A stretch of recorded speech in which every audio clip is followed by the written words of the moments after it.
Okay മക്കളെ, 28th question ആണ് ഇനി നമ്മൾ ഡിസ്കസ് ചെയ്യാൻ വേണ്ടി പോകുന്നത്. 28ാമത്തെ ക്വസ്റ്റ്യൻ ചോദിച്ചിരിക്കുന്ന ചാപ്റ്റർ തെർമോഡൈനാമിക്സിൽ നിന്നാണ്. തെർമോഡൈനാമിക്സിൽ എൻതാൽപ്പി ഓഫ് വേപ്പറൈസേഷനിൽ നിന്നുള്ള വളരെ സിമ്പിൾ ആൻഡ് ഡയറക്റ്റ് ആയിട്ടുള്ള ഒരു ക്വസ്റ്റ്യൻ ആണ് ചോദിച്ചത്. നമുക്ക് ആ ക്വസ്റ്റ്യനിലേക്ക് വരാം.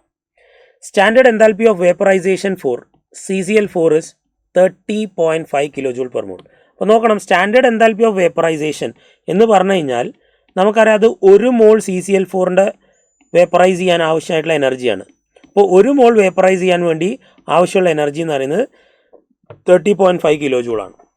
ഇവിടെ പറഞ്ഞിരിക്കുന്നത് heat required for vaporisation of 284 gram of CCl4. 284 gram CCl4 vaporise ചെയ്യാൻ എത്ര heat of enthalpy of vaporisation വേണം? അപ്പോൾ നോക്കൂ നിങ്ങൾ, 1 മോൾ CCl4ൻ്റെ വെയിറ്റ് എത്രയാണ് നമുക്ക് ആദ്യം കാൽക്കുലേറ്റ് ചെയ്യാം. 1 മോൾ CCl4 എന്ന് പറയുമ്പോൾ കാർബണിൻ്റെ വെയിറ്റ് 12, ഇനി ക്ലോറിൻ്റെ 4 ക്ലോറിൻ എന്ന് പറയുമ്പോൾ 71, 142, അപ്പോൾ 154. അപ്പോൾ നിങ്ങൾ നോക്കൂ, 154 gram CCl4നെ വേപ്പറൈസേഷൻ ചെയ്യാൻ വേണ്ടി എൻതാൽപ്പി ഓഫ് വേപ്പറൈസേഷൻ തന്നിരിക്കുന്നത് 30.5 kJ.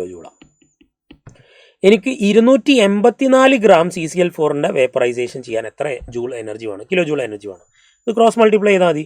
284 into 30.5 divided by 154. അപ്പോൾ ഇതിൽ നമ്മൾ 2 കൊണ്ട് കട്ട് ചെയ്തത് 142 എന്ന് വരും. ഇത് കട്ട് ചെയ്ത് കഴിഞ്ഞാൽ 77 എന്ന് വരും.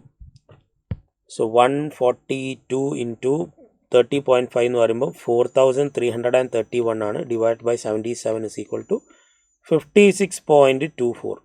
അപ്പോൾ 56.24 എന്ന് ആണ് നമുക്ക് ആൻസർ കിട്ടുക. സോ ഇവിടെ നിയറസ്റ്റ് ഇൻറ്റീജറിലേക്ക് ആക്കുമ്പോൾ അത് ദ ആൻസർ വിൽ ബി 56. 56.5ൻ്റെ മുകളിലേക്കാണെങ്കിൽ പിന്നെ നമ്മളത് 57 ആക്കും. പക്ഷേ 5ൻ്റെ താഴെയാണെങ്കിൽ അത് 56 എന്ന് റൗണ്ട് ഓഫ് ചെയ്താൽ മതി.